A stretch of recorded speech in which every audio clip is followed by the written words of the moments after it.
ಕರ್ತನಲ್ಲಿ ನಮಗೆ ಅತ್ಯಂತ ಪ್ರಿಯರಾದ ದೇವಮಕ್ಕಳೆಲ್ಲರಿಗೂ ಯೇಸು ಕ್ರಿಸ್ತನ ಶ್ರೇಷ್ಠವಾದ ನಾಮದಲ್ಲಿ ನಿಮ್ಮೆಲ್ಲರಿಗೂ ಶುಭವನ್ನು ತಿಳಿಸುತ್ತೇನೆ. Good morning everyone. ನೀವು ನಿಮ್ಮ ಕುಟುಂಬ ಕ್ಷೇಮವಾಗಿದ್ದೀರಾ? ಪ್ರಾರ್ಥನೆಯಲ್ಲಿ ಬೆಳೆಯುತ್ತಾ ಇದ್ದೀರಾ? ಪ್ರತಿದಿನ ದೇವರ ವಾಕ್ಯವನ್ನು ಓದುತ್ತಾ ಇದ್ದೀರಾ? ಉದಯ ಕಾಲದಲ್ಲಿ ಎದ್ದು ಪ್ರಾರ್ಥನೆಯನ್ನು ಮಾಡಿ ಸ್ವಲ್ಪ ಸಮಯ ದೇವರ ವಾಕ್ಯವನ್ನು ಓದಿದ ನಂತರ ಇಂತಹ ವಾಗ್ದಾನ ಸಂದೇಶವನ್ನು ಕೇಳುವುದರ ಮೂಲಕ ಆ ದಿನಕ್ಕೆ ಬೇಕಾದಂತಹ ಪ್ರೋತ್ಸಾಹವನ್ನು ದೇವರ ವಾಕ್ಯದಿಂದ ಹೊಂದಿಕೊಳ್ಳುತ್ತೇವೆ. ದೇವರು ನಮಗೆ ಅನುಗ್ರಹಿಸಿರುವಂತಹ ಕೃಪೆಗಾಗಿ, ಬಾಧ್ಯತೆಗಾಗಿ ದೇವರನ್ನು ಸ್ತುತಿಸುತ್ತಾ ದೇವರ ವಾಕ್ಯವನ್ನು ಇರುವ ಹಾಗೆ ನಿಮ್ಮ ಮುಂದೆ ಇಡುವುದಕ್ಕೆ, ನಿಮ್ಮೆಲ್ಲರಿಗೋಸ್ಕರವಾಗಿ ಪ್ರಾರ್ಥನೆ ವಿಜ್ಞಾಪನೆ ಮಾಡುವುದಕ್ಕೆ ಕರ್ತನು ನಮಗೆ ಅನುಗ್ರಹಿಸುತ್ತಾ ಇರುವಂತಹ ಅವಕಾಶಕ್ಕಾಗಿ ದೇವರಿಗೆ ಸ್ತೋತ್ರ ಹೇಳುತ್ತೇವೆ. ನಿಮ್ಮಲ್ಲಿ ಅನೇಕರು ನಮಗೋಸ್ಕರ ಪ್ರಾರ್ಥಿಸುತ್ತಾ ಇದ್ದೀರಾ, ಈ ಸೇವೆಗೆ ಸಹಾಯ ಮಾಡುತ್ತಾ ಇದ್ದೀರಾ. ನಿಮಗೂ ಕೂಡ ನಾವು ದೇವರ ನಾಮದಲ್ಲಿ ಕೃತಜ್ಞತೆಯನ್ನು ಸಲ್ಲಿಸುತ್ತೇವೆ. ಪ್ರತಿದಿನ ಒಂದು ವಾಗ್ದಾನವನ್ನು ಓದುತ್ತಾ ಇದ್ದೇವಲ್ವಾ? ಈ ದಿನವೂ ಕೂಡ ಒಂದು ವಾಗ್ದಾನವನ್ನು ಓದೋಣ. ಸತ್ಯವೇದವನ್ನು ತೆಗೆಯಿರಿ, 105ನೇ ಕೀರ್ತನೆ 37ನೇ ವಾಕ್ಯವನ್ನು ಓದೋಣ. Sam 105 and verse 37. ಇಸ್ರಾಯೇಲರನ್ನು ಬೆಳ್ಳಿ ಬಂಗಾರಗಳ ಸಹಿತವಾಗಿ ಹೊರಗೆ ಬರಮಾಡಿದನು, ಅವರ ಕುಲಗಳಲ್ಲಿ ಒಬ್ಬನಾದರೂ ಎಡುವವನಿರಲಿಲ್ಲ. ದೇವರ ನಾಮಕ್ಕೆ ಸ್ತೋತ್ರ ಉಂಟಾಗಲಿ. Praise the lord. Hallelujah. There was not one feeble person among their tribes. ಬಲಹೀನರು ಒಬ್ಬರು ಕೂಡ ಇರಲಿಲ್ಲ, ಎಡವುವವನು ಒಬ್ಬನಾದರೂ ಇರಲಿಲ್ಲ. ಆಮೇನ್. ಎಷ್ಟು ಸುಂದರವಾಗಿದೆ ಈ ವಾಕ್ಯ ಅಲ್ವಾ? ದೇವರು ತನ್ನ ಪ್ರಜೆಗಳ ಜೀವಿತವಾಗಿ ಸ್ಟೆಪ್ ಬೈ ಸ್ಟೆಪ್ ಯಾವ ರೀತಿಯಾಗಿ ತನ್ನ ಪ್ರಜೆಗಳ ಜೀವಿತದಲ್ಲಿ ಅದ್ಭುತ ಮಾಡಿದರೋ ಈ 105ನೇ ಕೀರ್ತನೆಯಲ್ಲಿ ಬಹಳ ಸ್ಪಷ್ಟವಾಗಿ ನಾವು ನೋಡುತ್ತೇವೆ. ಇಸ್ರಾಯೇಲ್ ಪ್ರಜೆಗಳು ಐಗುಪ್ತ ದೇಶದಲ್ಲಿ ಸುಮಾರು 400 ವರ್ಷಗಳ ಕಾಲ 4 ಶತಮಾನಗಳು ದಾಸರಾಗಿ ಇದ್ದರು. ಒಂದು ಅನ್ಯ ದೇಶದಲ್ಲಿ ಅಷ್ಟು ವರ್ಷಗಳ ಕಾಲ ದಾಸರಾಗಿರುವಂಥದ್ದು ಬಹಳ ಕಷ್ಟಕರವಾದ ಸಂಗತಿ. ದಿನಗಳು ಕಳೆದಂತೆ ಅವರು ವಿಪರೀತವಾದ ದಾಸತ್ವಕ್ಕೆ ಒಳಗಾದರು. ಒಂದು ಮಾತಲ್ಲಿ ಹೇಳಬೇಕೆಂದರೆ ಐಗುಪ್ತ್ಯದವರು ಇಸ್ರಾಯೇಲರನ್ನು ಬಹಳ ಕಠಿಣವಾದಂತಹ ದಾಸತ್ವಕ್ಕೆ ಗುರಿ ಮಾಡಿದರು. ಬೈಬಲ್ನಲ್ಲಿ ಐಗುಪ್ತ್ಯ ಎನ್ನುವಂಥದ್ದು ದಾಸತ್ವಕ್ಕೆ ಹೋಲಿಸಲಾಗಿದೆ. ಇಸ್ರಾಯೇಲರು ಮೊದಲನೇ ಬಾರಿಗೆ ಆ ಪ್ರಾಂತ್ಯಕ್ಕೆ ಹೋದಾಗ, ಗೋಷೆನ್ ಸೀಮೆಗೆ ಹೋದಾಗ ಬಹಳ ಸಮೃದ್ಧಿಯಾಗಿದ್ದ ಹಾಗೆ ಬಹಳ ಸುಂದರವಾಗಿ ಕಾಣಿಸಿತು. ಆದರೆ ದಿನಗಳು ಕಳೆದಂತೆ ಅದೇ ದೇಶ, ಅದೇ ಪ್ರಾಂತ್ಯ ಅವರನ್ನು ತುಳಿತಕ್ಕೆ ಒಳಮಾಡಿದಂತಹ ಪ್ರಾಂತ್ಯವಾಗಿ ನಾವು ನೋಡುತ್ತೇವೆ.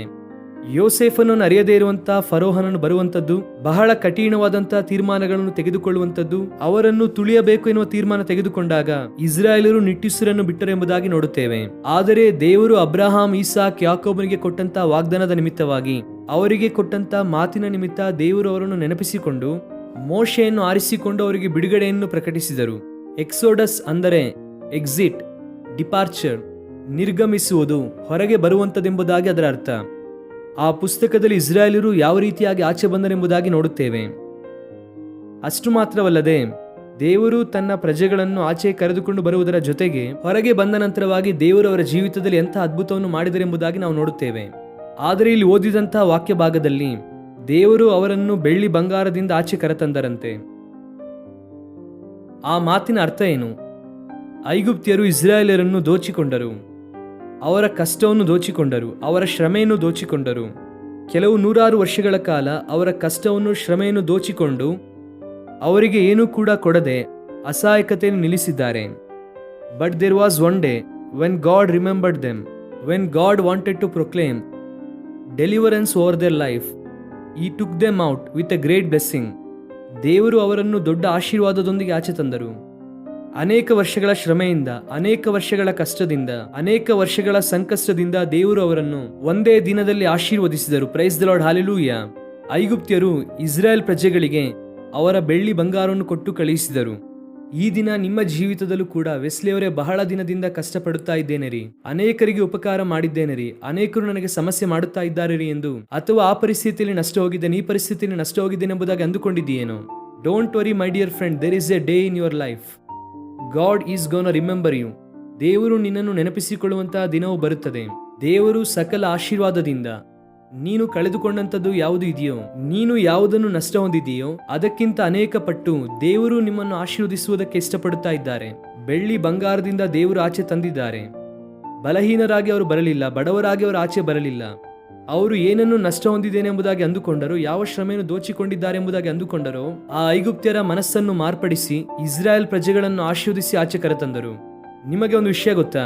ನಿಮ್ಮ ದೇವರು ಎಷ್ಟು ಉನ್ನತನೆಂದರೆ ಈ ದಿನ ಯಾರು ನಿಮ್ಮನ್ನು ಸಂಕಷ್ಟಕ್ಕೆ ತಳ್ಳುತ್ತಿದ್ದಾರೋ, ಈ ದಿನ ಯಾರು ನಿಮ್ಮನ್ನು ಕಷ್ಟಕ್ಕೆ ತಳ್ಳಬೇಕೆಂದು ಅಂದುಕೊಳ್ಳುತ್ತಿದ್ದಾರೋ, ಒಂದು ದಿನ ದೇವರು ಅವರನ್ನೇ ಉಪಯೋಗಿಸಿಕೊಂಡು ದೇವರು ಅವರ ಮೂಲಕವಾಗಿಯೇ ದೇವರು ನಿಮ್ಮನ್ನು ಆಶೀರ್ವದಿಸುತ್ತಾರೆ. ಆಮೇನ್. ನಂಬಿದವರು ದೇವರಿಗೆ ಸ್ತೋತ್ರ ಹೇಳಿ ಹಲ್ಲೆಲೂಯಾ.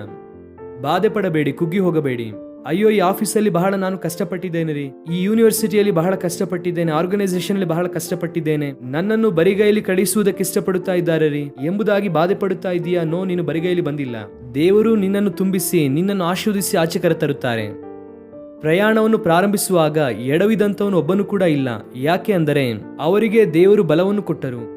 ಐಗುಪ್ತ್ಯದ ಆಹಾರ ಅಲ್ಲ ಅವರಿಗೆ ಬಲವನ್ನು ಕೊಟ್ಟಿದ್ದು, ಐಗುಪ್ತ್ಯದ ಆಹಾರ ಪದಾರ್ಥವಲ್ಲ ಅವರಿಗೆ ಬಲವನ್ನು ಕೊಟ್ಟಿದ್ದು. ದೇವರು ಅವರಿಗೆ ಬಲವನ್ನು ಕೊಟ್ಟು ಸತ್ವವನ್ನು ಅನುಗ್ರಹಿಸಿ ದೇವರು ಅವರನ್ನು ನಡೆಸಿದರು. ಈ ದಿನ ಎಲ್ಲರೂ ಕೂಡ ನಿನ್ನನ್ನು ಫೀಬಲ್ ಎಂದು ಹೇಳುತ್ತಿದ್ದಾರಾ? ನೀನು ಸತ್ವ ಇಲ್ಲದವನು, ಬಲ ಇಲ್ಲದವನೆಂಬುದಾಗಿ ಹೇಳುತ್ತಿದ್ದಾರಾ? ನೋ, ಆ ಮಾತನ್ನು ನಂಬಬೇಡ. ನೀನು ಬಲಹೀನನಲ್ಲ, ನೀನು ಸತ್ವ ಇಲ್ಲದೆ ಇರುವಂತವನಲ್ಲ. ದೇವರು ನಿನ್ನ ಎಲುಬುಗಳನ್ನು ಬಲಪಡಿಸುತ್ತಾರೆ. ಕ್ಷಾಮ ಕಾಲದಲ್ಲಿ ನಿನ್ನನ್ನು ನೆನಪಿಸಿಕೊಳ್ಳುತ್ತಾ ಇರುವಂತಹ ದೇವರು ನಿನ್ನನ್ನು ಬಲಪಡಿಸಿ ಆಶೀರ್ವದಿಸುವುದಕ್ಕೆ ಇಷ್ಟಪಡುತ್ತಿದ್ದಾರೆ. Look on to God. ದೇವರನ್ನು ದೃಷ್ಟಿಸು. ದೇವರು ನಿನಗೆ ಬಲವನ್ನು ಕೊಡುತ್ತಾರೆ.